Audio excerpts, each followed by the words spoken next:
পুরো বাড়ি মেহমানে গিজগিজ করছে। বাচ্চারা ছোটাছুটি আর দুষ্টুমিতে ব্যস্ত। আম্মু খালাদের সাথে বসে গল্প করছে। ভাইয়া তার বেস্ট ফ্রেন্ড জিসান ভাইয়ের সাথে কিছু নিয়ে কথা বলছে আর হাসাহাসি করছে। জিসান ভাইকে এই মুহূর্তে দেখে যে কেউ ক্রাশ খাবে। ফর্সা মুখে খোঁচা খোঁচা দাড়ি ছিল আর সিল্কি চুলগুলো একপাশে সিথি করে দেওয়া। কিছু চুল কপালে এসে যে তার সৌন্দর্য আরো কয়েক গুণ বাড়িয়ে দিয়েছে। কালো শার্ট, কালো প্যান্ট, হাতে রোলেক্সের ঘড়িটা ঝুলছে। সিনেমার হিরোদের থেকে একটুও কম লাগছে না জিসান ভাইকে। লিজা, তুই অন্য একটা ছেলেকে এইভাবে কেন দেখছিস খুঁটিয়ে খুঁটিয়ে? একটু পর তোর বিয়ে হবে, আর তুই তোর ভাইয়ার বেস্ট ফ্রেন্ডকে এইভাবে দেখছিস?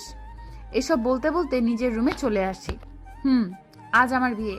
আব্বু আম্মুর পছন্দে পারিবারিকভাবে আমার বিয়ে হচ্ছে আব্বুর এক দূর সম্পর্কের আত্মীয়র ছেলের সাথে। ছেলেটা অনেক ভালো। আমার যার সাথে বিয়ে হবে ওর নাম হৃদয়। সামনাসামনি কখনো কথা না হলেও মোবাইলে মাঝে মাঝে আমাদের কথা হয়। লেখাপড়া শেষ করে নিজেদের অফিস দেখাশোনা করছে। আমার পরিচয় দেওয়া হলো না। আমি লিজা, কয়েক মাস আগে অনার্স শেষ করেছি। আমি আব্বু আম্মুর দ্বিতীয় সন্তান। বড় ভাই লিমন মাস্টার্স শেষ করেছে 1 বছর আগে। জিসান ভাইদের অফিসে জব করে। ভাইয়া জব করার পর আব্বুকে জব করতে দেয় না, আর আম্মু গৃহিণী। কিছু সময় পর বিউটি পার্লার থেকে 2টা মেয়ে আসে আমাকে সাজিয়ে দেবার জন্য। লিমনকে নিয়ে চলে আসি প্যান্ডেলের কাছে। লোকজন খাওয়া দাওয়ায় ব্যস্ত, সেসবই দেখার জন্য এসেছি। এসব আমার কাছে বড্ড বিরক্তিকর লাগে। বিয়েতে বর তার আব্বু আম্মুকে নিয়ে এসে কাবিন করে মেয়েকে নিয়ে চলে গেলেই তো হয়। এত ড্রামা করার কি আছে, বুঝি না আমি। কি রে, কি ভাবছিস এত গভীরভাবে? না, ভাবছি তোর বাপের কত টাকা, এত বড় আয়োজন করেছে। দেখ সবাই কিভাবে খাচ্ছে, মনে হচ্ছে 1 সপ্তাহ পর খাচ্ছে।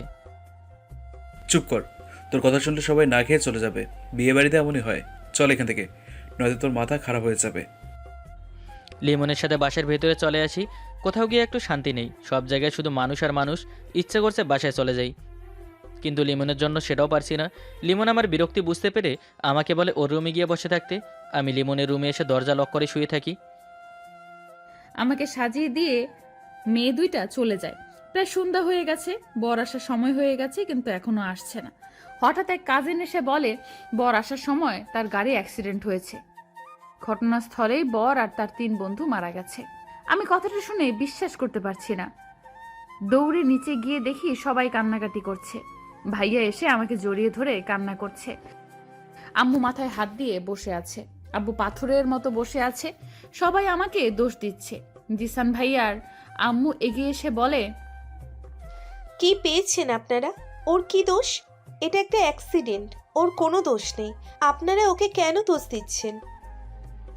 আন্টিকে সবাই নানা রকমের কথা বলছে, আর সাথে আমাকেও। ভাইয়া আমাকে জড়িয়ে ধরে চুপচাপ দাঁড়িয়ে আছে। নিচে অনেক চিল্লাচিল্লির জন্য ঘুম ভেঙে যায়। উঠে নিচে এসে দেখি সবাই একসাথে দাঁড়িয়ে আছে, আর সবাই লিজাকে নানা রকমের কথা শোনাচ্ছে। আমি কি হয়েছে বোঝার জন্য কাছে এসে সব শুনি। সব শুনে আমি বলি, আপনাদের আর কোনো কাজ নেই তাই না? নিজেদের ঘর তো ঠিক নেই, অন্যের ঘরে এসেছেন কথা বলতে। কি দোষ করেছে ও? গাড়ি কি লিজা ড্রাইভ করছিল? রাস্তাঘাটে তো কত অ্যাক্সিডেন্ট হয়, তার জন্য কে দায়ী? ওর সাথে বিয়ে ঠিক হয়েছে বলে শব্দ শোর। আপনার এসব ফালতু কথা না বলে এখান থেকে জানতো।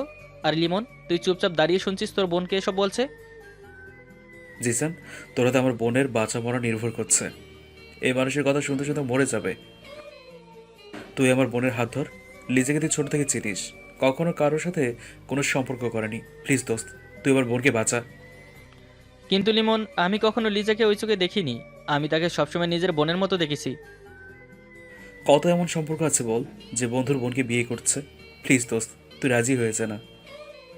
ঠিক আছে, তোর কথা আমি ফেলতে পারবো না, আর আম্মু এটাই চাই। চলো, সবাই অপেক্ষা করছে। কি কথা হয় তাদের মধ্যে জানি না। একটু পর দুজনে চলে আসে। লিমন ভাইয়া কাজীকে বলে বিয়ের ব্যবস্থা করতে। আমি জিসান ভাইয়ার দিকে তাকিয়ে দেখি উনি চুপচাপ মাথা নিচু করে দাঁড়িয়ে আছে। কাজী সাহেব আবার সবকিছু নতুন করে লেখালেখি করে। সবকিছু লেখা হয়ে গেলে কিছু সময়ের মধ্যে আমাদের বিয়ে সম্পূর্ণ হয়ে যায়। বন্ধুর বোনকে কখনো বিয়ে করতে হবে এটা আমার জানা ছিল না। আব্বু আম্মুর আর লিমনের কথায় রাজি হয়েছি এই বিয়ের জন্য। আর সত্যি বলতে, লিজাকে নিয়ে সবাই যেভাবে কথা বলছিল আমার ভীষণ খারাপ লাগছিল লিজার জন্য। কিছু সময় পর আঙ্কেল আন্টি এসে আমার গালে হাত রেখে কপালে চুমু দিয়ে অনেক কথা বলে। বাসায় চলে যাওয়ার সময় আমি লিমনকে খুঁজছি, কিন্তু লিমনকে কোথাও দেখছি না। বাসার বাইরে এসে দেখি লিমন দাঁড়িয়ে আছে, আমাকে দেখে দৌড়ে এসে জড়িয়ে ধরে। কিরে, কি হয়েছে তোর? আমার বোনটাকে দেখে রাখিস বন্ধু, আর যেভাবে ওর পাশে দাঁড়িয়েছিস সারা জীবন ওর পাশে এভাবে থাকিস। তোর বোন এখন আমার বউ, এসব নিয়ে চিন্তা করিস না। কাল সকালে তুই আমার বাসায় যাবে কিন্তু। হুম, যাবো। আচ্ছা চল ভিতরে, এখন তোদেরকে আবার যেতে হবে। লিমনের সাথে বাসার ভেতরে চলে আসি। এরপর আঙ্কেল আন্টি থেকে বিদায় নিয়ে লিজাকে নিয়ে গাড়িতে উঠে বসি। ড্রাইভার আঙ্কেল গাড়ি স্টার্ট দিয়ে ড্রাইভ করে থাকে। কিছু সময়ের মধ্যে চলে আসি বাসায়। আব্বু আম্মু আমাদের আগে চলে এসেছে। কিসের নিয়ম টিয়ম পালন করে আম্মু বলে, আমার বৌমাকে কোলে করে রুমে নিয়ে যা। কোলে করে নিতে হবে কেন আম্মু? ও তো হেঁটেই যেতে পারবে।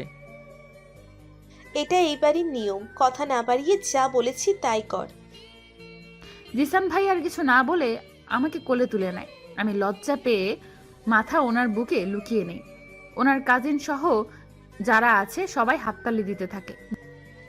জিসান ভাই আমাকে ওনার রুমে নিয়ে এসে বেডে বসিয়ে দেয়। এই রুমে আমি এর আগেও অনেকবার এসেছি, কিন্তু বউ হয়ে আসবো এটা কখনো ভাবিনি। জিসান ভাই গিয়ে সোফায় বসে বলে, লিজা যাও, গিয়ে ফ্রেশ হয়ে চেঞ্জ করে নাও। বেনারসে পরে আর কতক্ষণ থাকবে? আমি মাথা নেড়ে লাগেজ খুলে একটা সুতির শাড়ি নিয়ে চলে আসি ওয়াশরুমে।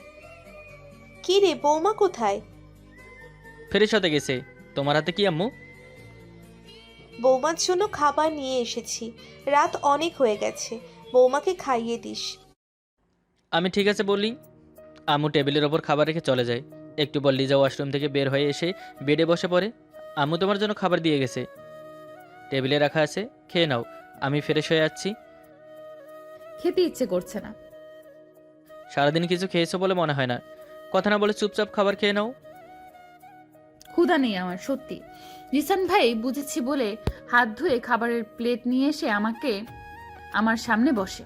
নিজের হাতে আমাকে খাইয়ে দেবার জন্য ভাত মেখে আমার মুখের সামনে ধরে খেতে বলে। আমি কিছু না বলে চুপচাপ খেয়ে নিই। খাওয়া শেষে ওনার রুমাল দিয়ে আমার মুখ মুছে দিয়ে বলে, ক্ষুদে নেই বললে তাহলে এখন কিভাবে খেলে? যা হয়েছে ভুলে যাও, নতুন করে সব কিছু শুরু করতে হবে। যেভাবেই হোক ওপরওয়ালা তোমাকে আর আমাকে একসাথে বেঁধে দিয়েছে।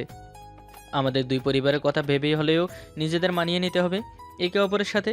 সারাদিন অনেক ধকল গেছে তোমার ওপর, ঘুমিয়ে পড়ো বলে আমি লিজাকে ধরে শুয়ে দেই। এরপর একটা কাঁথা ওর ওপর টেনে দিয়ে ওয়াশরুমে চলে আসি। ফ্রেশ হয়ে এসে চেঞ্জ করে লিজার পাশে শুয়ে পড়ি। ভোরে ফজরের আজান শুনে ঘুম ভেঙে যায়। উঠতে গেলে মনে হয় কেউ আমার উপর হাত রেখে আমাকে জড়িয়ে ধরেছে। পাশে তাকে দেখি জিসান ভাই আমাকে জড়িয়ে ধরে আমার মাথার পাশে মাথা রেখে ঘুমিয়ে আছে। ওনার সিল্কি চুলগুলো ওনার মুখের উপর এসে পড়ছে। আমি খুব সাবধানে ওনার হাত সরিয়ে উঠে পড়ি। এরপর ওনার মুখের উপর আসা চুলগুলো আলতো করে সরিয়ে দিয়ে ওয়াশরুমে চলে আসি। ফ্রেশ হয়ে অজু করে ফজরের নামাজ পড়ে নেই। নামাজ শেষে উঠে জায়নামাজ গুছিয়ে রেখে শুয়ে পড়ে ওনার পাশে। জিসান ভাই হুট করে আমাকে জড়িয়ে ধরে। আমি কেঁপে উঠি ওনার ছোঁয়ায়। ওনার দিকে তাকিয়ে দেখি উনি গম্ভীর ঘুমে আছে। মুচকি হেসে ওনার হাতের উপর হাত রেখে চোখ বন্ধ করে থাকি। ঘুম ভাঙতে দেখি লিজা আমাকে জড়িয়ে ধরে শুয়ে আছে। চুল এসে ওর চোখে মুখে পড়ে আছে। আলতো করে ওর মুখের ওপর থেকে চুলগুলো সরিয়ে দেই। এক দৃষ্টিতে তাকিয়েছি লিজার ঘুমন্ত মুখের দিকে। খুব মায়াবী লিজার ঘুমন্ত মুখটা। নিজের অজান্তে আমার ঠোঁট ওর কপালে ছোঁয়াই। আমি লিজার কপালে ঠোঁট ছোঁয়াতেই লিজার চোখ খুলে ফেলে। এমন একটা অবস্থায় পড়বো বুঝতে পারিনি। ইচ্ছা করছে ছুটে পালিয়ে যাই, কিন্তু সেটাও পারছি না। লজ্জা পেয়ে চোখ বন্ধ করে নেই। জিসান ভাই হুট করে এমন কিছু করবে সেটা আমার কল্পনার বাইরে ছিল। জিসান ভাই তাড়াহুড়ো করে উঠে চলে যায়। আমি মুচকি হাসতে থাকি। জিসান ভাই ফ্রেশ হয়ে এসে আমার দিকে না তাকিয়ে বলে, ফ্রেশ হয়ে এসো, নাস্তা করতে যাবে না? আমি মাথা নেড়ে উঠে ওয়াশরুমে এসে ফ্রেশ হয়ে বাইরে এসে মুখ মুছে জিসান ভাইয়ের সাথে নিচে চলে আসি। আন্টি খাবার সার্ভ করে দিলে সবাই একসাথে খাবার খেয়ে নেই। লিজামা, তোকে কিছু করতে হবে না, গিয়ে সোফায় বসে টিভি দেখ। আম্মুর কথা শুনে লিজা কিছু না বলে সোফায় এসে বসে। আমরা একসাথে টিভি দেখতে থাকি। তখনই কলিং বেল বেজে ওঠে। আমি গিয়ে দরজা খুলে দেখি লিমন এসেছে। লিমন জড়িয়ে ধরে বলি, কিরে কেমন আছিস তুই? আলহামদুলিল্লাহ ভালো আছি, তুই কেমন আছিস? আমিও আলহামদুলিল্লাহ ভালো আছি। আয় ভেতরে আয়। লিমনকে নিয়ে বাসার ভেতরে আসি। লিমন আব্বু আম্মুর সাথে কুশল বিনিময় করছে। লিজার কাছে যেতে লিজা লিমনকে জড়িয়ে ধরে বলে, কেমন আছো ভাইয়া? আব্বু আম্মু কেমন আছে? আমরা সবাই ভালো আছি রে। তুই কেমন আছিস? ভালো আছি ভাইয়া। তুমি একা আসলে কেন? আব্বু আম্মুকে নিয়ে আসতে। আব্বু আম্মু কালকে আসবে। তোর বর কাল বলে এসেছে, আমি যেন সকালে চলে আসি, তাই আসতে হলো। অনেক গল্প করা হয়েছে, লিমন চল বাইরে থেকে ঘুরে আসি। তোরা এখন বাইরে যাবি? বাসায় মেহমান আসবে। আম্মু মেহমান আসবে আসুক, আমি কি করব বলো। লিমন চল তো আমরা বাইরে থেকে ঘুরে আসি। লিজা তুমি রুমে গিয়ে রেস্ট করো, সবাই আসা শুরু করলে বসে থাকতে থাকতে তোমার তোমার কোমর ব্যথা হয়ে যাবে। জিসান ভাইয়ের কথা শুনে আমি মুচকি হাসি। জিসান ভাই লিমন ভাইয়াকে নিয়ে বাসা থেকে বের হয়ে যায়। আন্টি এসে আমাকে বলে রুমে রেস্ট করতে। আমি মাথা নেড়ে সিঁড়ি বেয়ে উপরে এসে রুমে চলে আসি। দরজা চাপিয়ে শুয়ে থাকি। কিরে, বাইরে নিয়ে আসলি কেন? এখন তো তুই আমার সম্বন্ধে হয়ে গেছিস, কিভাবে বলবো সেটা ভাবছি। মেয়েদের মতো ঢং বাদ দিয়ে চল। তুই আগে আমার বেস্ট ফ্রেন্ড, তারপর অন্য সম্পর্ক। সিগারেট খাবি তো? চল। এই না হলে আমার বেস্ট ফ্রেন্ড। কাল সন্ধ্যা থেকে সিগারেট খাওয়া হয়নি, তারপরে হুট করে বিয়ে হয়ে যাওয়ায় বাসা থেকে বের হওয়া হয়নি কাল। বাসায় আসার পর থেকে লিমন হাসতে হাসতে আমাকে নিয়ে দোকানে চলে আসে। এরপর দুইটা সিগারেট নিয়ে দুই বন্ধু আড়ালে এসে খেতে থাকি। অফিসে যাবি কবে থেকে? হুট করে বিয়ে হয়ে গেল। 2 দিন পরে মিটিং আছে, তুই তো জানিস, তখন যেতেই হবে। হ্যাঁ, সেটা তো আমি জানি, সমস্যা নেই। তুই তো তখন আমাদের বাসায় থাকবি, একসাথে দুজন অফিসে যাব। আমার তো বিয়ে হয়ে গেল, এখন তুই বল তুই কবে বিয়ে করছিস? কবিতার কথা বাসায় জানাবি কবে? মাত্র তো বোনের বিয়ে হলো, কয়েক মাস যাক, তারপর আব্বু আম্মুকে বলে দেব কবিতার কথা। বাকি বয়ফ্রেন্ডের মতো বাবা হতেছে, আমার মামা হয়ে যাস না। বলেই দুই বন্ধু একসাথে হেসে দেই। আর অনেক সময় ঘোরাঘুরি করে বাসায় চলে আসি। এসে দেখি বাসায় মেহমানে ভরপুর। আমি কিছু না বলে লিমনকে নিয়ে ওপরে চলে আসি। আমার পাশের রুম, লিমনকে দেখিয়ে দিয়ে রুমে চলে আসি। রুমে এসে দেখি লিজা বসে বসে মোবাইলে ভিডিও দেখছে। আমাকে দেখে মোবাইল রেখে আমার কাছে এসে কিছু সময় আমার দিকে তাকিয়ে বলে, জিসান ভাই, আপনি আর ভাইয়া মাত্র স্মোকিং করেছেন তাই না? এই যা, আমি তো চকলেট বা কিছু খেতে ভুলে গেছি, যাতে করে আমার মুখ থেকে সিগারেটের গন্ধ না আসে। কই না তো, আমরা কেন স্মোকিং করব? এতক্ষণ এই রুমে স্মোকিং এর কোনো স্মেল আসছিল না। আপনি আসার পরে এই স্মেলটা আসছে। সত্যি করে বলুন জিসান ভাই। নিজের বরকে কেউ ভাই বলে ডাকে নাকি? সবাই শুনলে হাসবে তো। ওটা অনেক দিনের অভ্যেস, এত তাড়াতাড়ি চেঞ্জ হবে না। আচ্ছা লিজা, তুমি আমাকে তোমার স্বামী হিসাবে মন থেকে মানো তো? যখন 3 কবুল বলে রেজিস্টারে সাইন করেছি তখন থেকেই মেনে নিয়েছি। উপরওয়ালা আপনাকে আমার ভাগ্যে লিখে রেখেছিল, তাই তো আপনার সাথে আমার বিয়ে হয়েছে। আপনি মানেন তো আমাদের বিয়েটা? মানি। মানুষের জীবনে একবারই বিয়ে হয়, আর তোমার সাথে আমার সেই পবিত্র বন্ধনে বাধা পড়েছি। আপনি তো কথাটা পুরো ঘুরিয়ে নিলেন। সত্যি করে বলুন স্মোকিং করেছেন কিনা? না মানে আসলে লিমন আমাকে বললো ওর নাকি স্মোকিং করতে ইচ্ছে করছে, তাই ওই একটু আর কি। ভাই এখন কোথায়? বাদ দাও না, আর কখনো খাবো না, সত্যি বলছি। আমাকে ছুঁয়ে কথা দিন আর কখনো স্মোকিং করবেন না। আমি লিজার কাঁধে হাত রেখে ওর দিকে একটু ঝুঁকে বলি, এই তোমাকে ছুঁয়ে কথা দিলাম, আর কখনো স্মোকিং করবো না। যান গিয়ে ফ্রেশ হয়ে নিন। জিসান ভাই ঠিক আছে বলে ওয়াশরুমে চলে যায়। আমি ওনার জন্য ওয়ার্ড্রপ থেকে একটা ব্ল্যাক শার্ট আর একটা ব্ল্যাক প্যান্ট বের করে বেডে রাখি।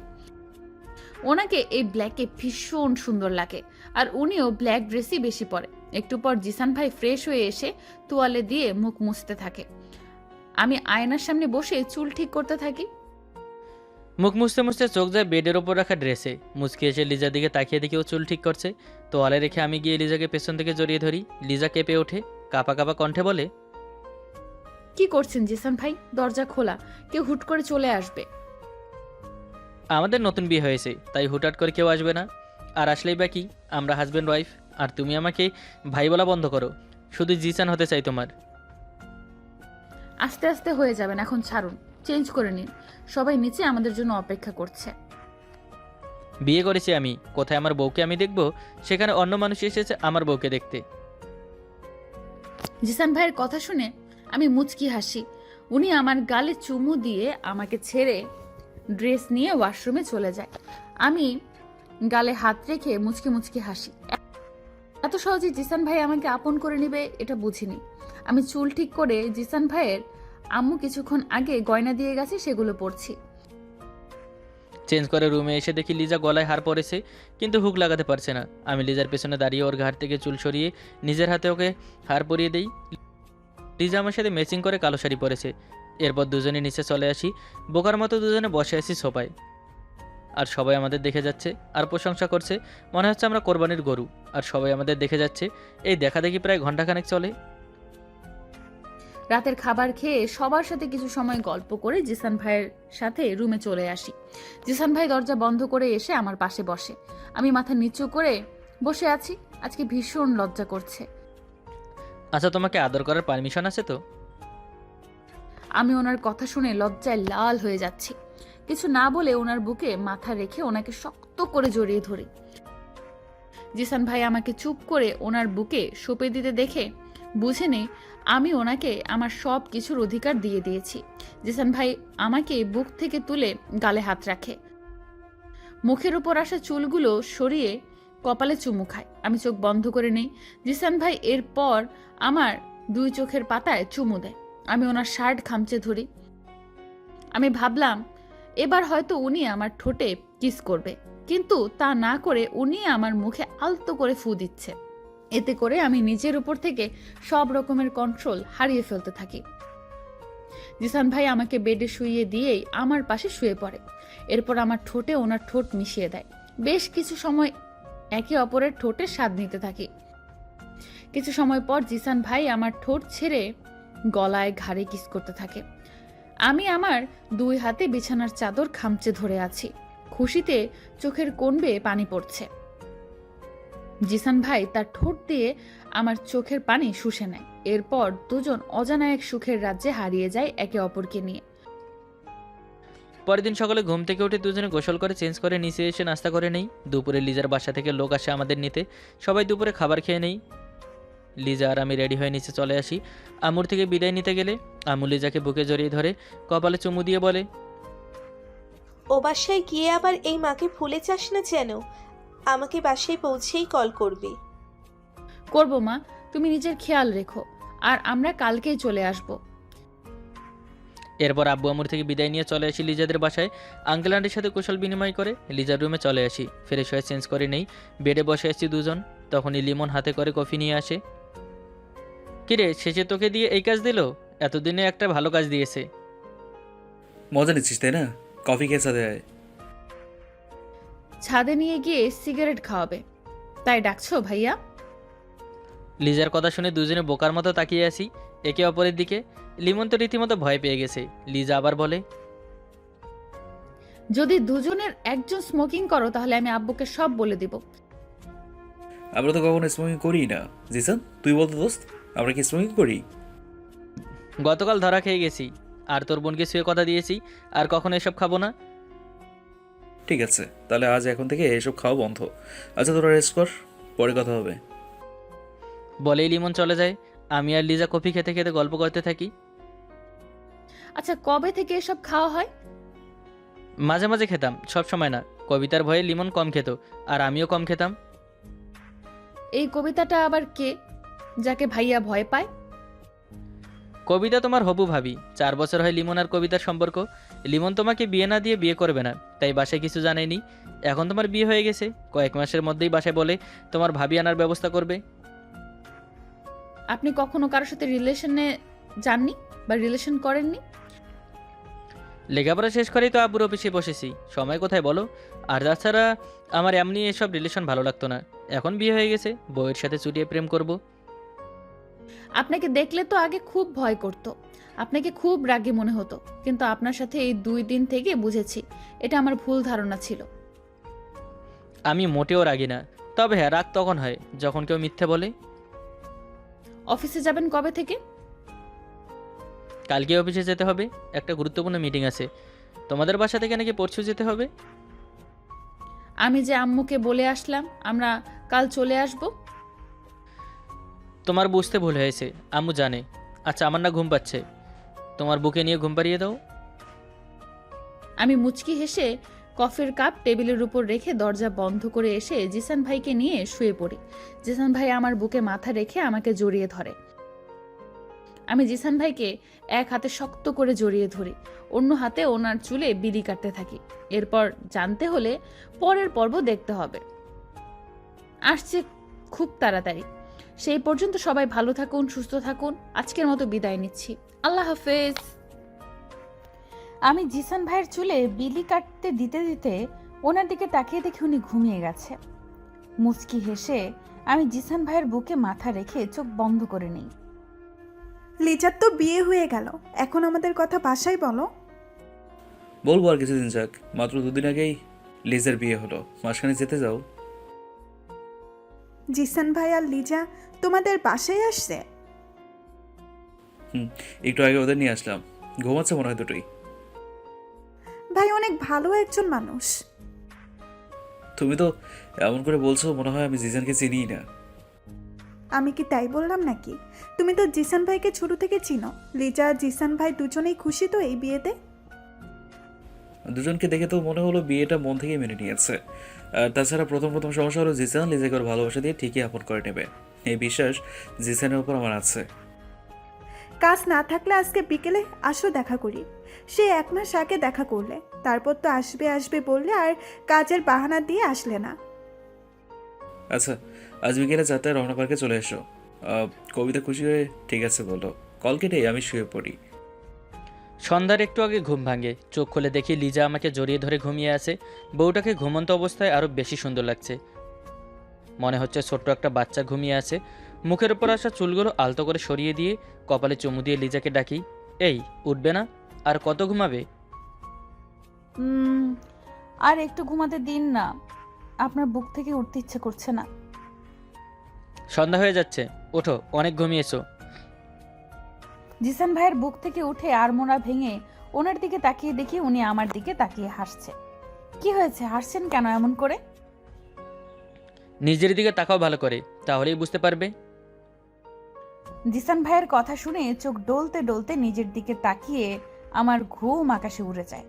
আমার গায়ে ওড়না নেই, এক হাতে নিজেকে ঢেকে পাশে পড়ে থাকা ওড়নাটা তাড়াতাড়ি গায়ে জড়িয়ে ওনাকে বলি, পচা একটা, বলেই এক দৌড়ে ওয়াশরুমে চলে যাই। লিজার বাচ্চা মধ্যে আমি হাসতে থাকি। একটু পর লিজা ওয়াশরুম থেকে বের হলে আমি উঠে গিয়ে ফ্রেশ হয়ে আসি। রুমে এসে দেখি বউ আমার ড্রেসিং টেবিলের সামনে বসে চুল আঁচড়াচ্ছে। পেছন থেকে গিয়ে লিজাকে জড়িয়ে ধরে ওর কাঁধে আমার থুতনি রাখি। আয়নার দিকে দুজনে একসাথে তাকাতেই চোখে চোখ পড়ে। অমন করে তাকিয়ে কি দেখেন জিসান ভাই? ভাই বলে রোমাঞ্চের 12টা বাজিয়ে দাও, শুধু জিসান বলতে পারো না? এখন আমি তোমার বর, নিজের বইয়ের মুখে ভাইয়া শুনতে কার ভালো লাগে? আচ্ছা, আর ভাইয়া বলবো না। বললেন না তো অমন করে তাকিয়ে কি দেখছেন? আমার বউটা এত সুন্দর, সবসময় তার দিকে তাকিয়ে থাকতে ইচ্ছা করে, চোখ চাইলেও ফেরাতে পারি না আমার বউয়ের দিক থেকে। ইস, আপনার না একটুও লজ্জা নেই। বলেই লিজা ওর হাত দিয়ে মুখ ঢেকে নেয়। আমি লিজার মুখের ওপর থেকে হাত ছড়িয়ে কপালে চুমু দেই। এরপর দুজনের রুম থেকে বের হয়ে নিচে চলে আসি। নিচে এসে দেখি বাসায় অনেক মেহমান। লিজা গিয়ে আন্টির পাশে বসে, লিমন এসে আমার সামনে দাঁড়িয়ে বলে, কবিতার সাথে দেখা করতে গিয়েছিলাম, এখনই বলছে বাসায় আমাদের কথা জানাতে, কি করি বলতো? সেটা পরে দেখছি। বাসায় আজও এত জনগণের আগমন কেন? তোদের দেখার জন্য এসছে। এর আগেও তো কতবার তোদের বাসায় এসেছি, নতুন করে আমাদের দেখার কি হলো? তখন তো আমার বেস্ট ফ্রেন্ড হয়ে আসছিস, এখন এবারে জামাই হয়ে আসছিস। আচ্ছা, সোফায় গিয়ে বসি। আমার বউকে আমি চোখ মেরেছি, তুই কেন হাঁটছিস? বড় ভাইয়ের সামনে ছোট বোনকে চোখ মারতে তো লজ্জা করে না? হ্যাঁ, আমি তো আমার বউকে চোখ মেরেছি, এখন আমার বউ তোর বোন হলে আমি কি করব? তুই কখনো শুধরাবি না। বলি না তো কবিতার কথাটা কিভাবে বলবো বাসায়?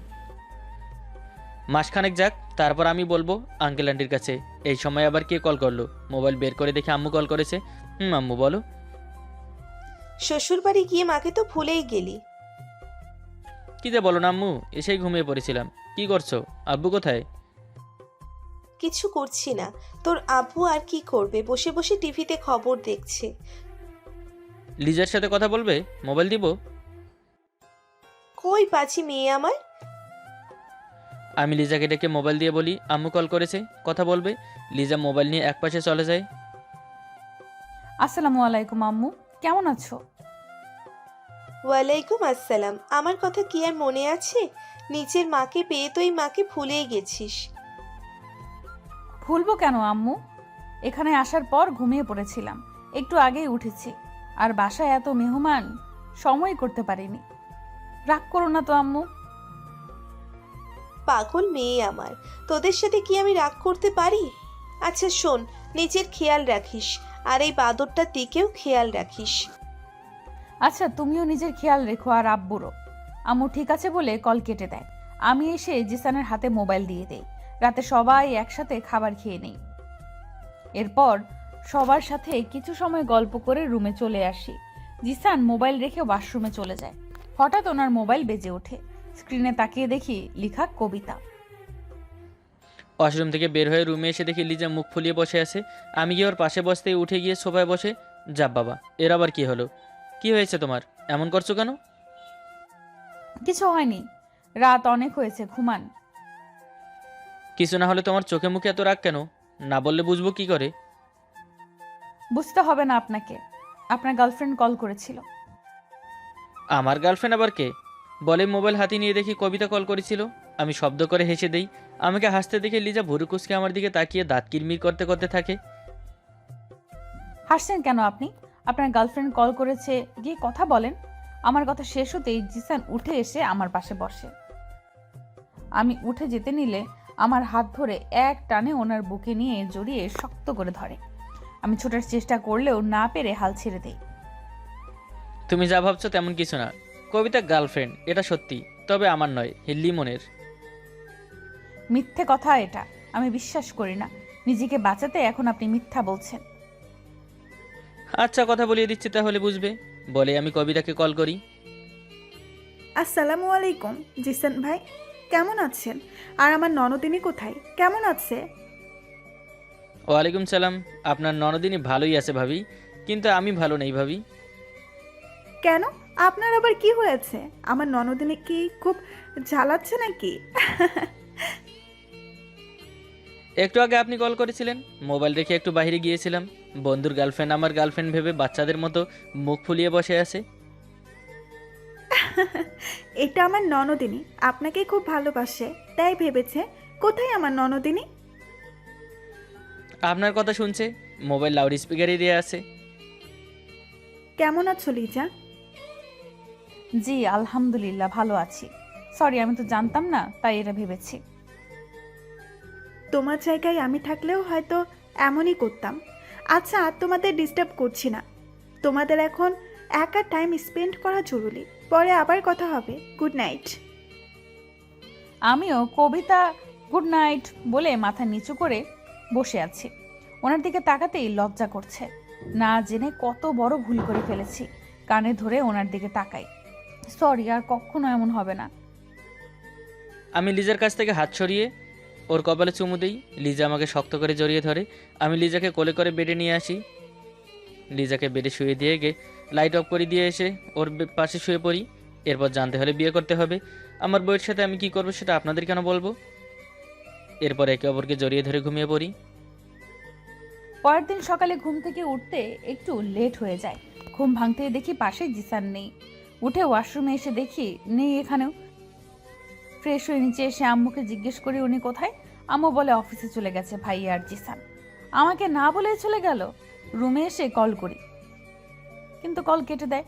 কাল তো বলেছিল মিটিং আছে, হয়তো মিটিং রুমে আছে। আর কল না করে নিচে চলে আসি। আব্বু আম্মুর সাথে নাস্তা করে হল রুমে বসে বসে টিভি দেখতে থাকি।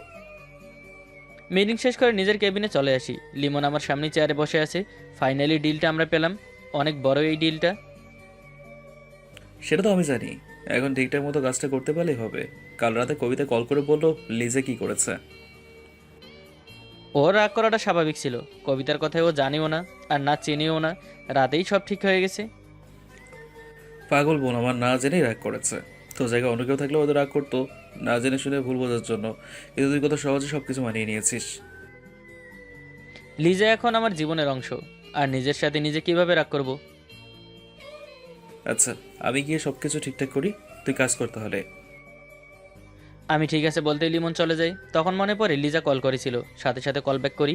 লিজাও কল রিসিভ করে। কল করেছিলে? আমি তখন মিটিং রুমে ছিলাম, তাই কল রিসিভ করতে পারিনি। বুঝতে পেরেছিলাম আপনি আমাকে না বলে চলে গেলেন কেন অফিসে।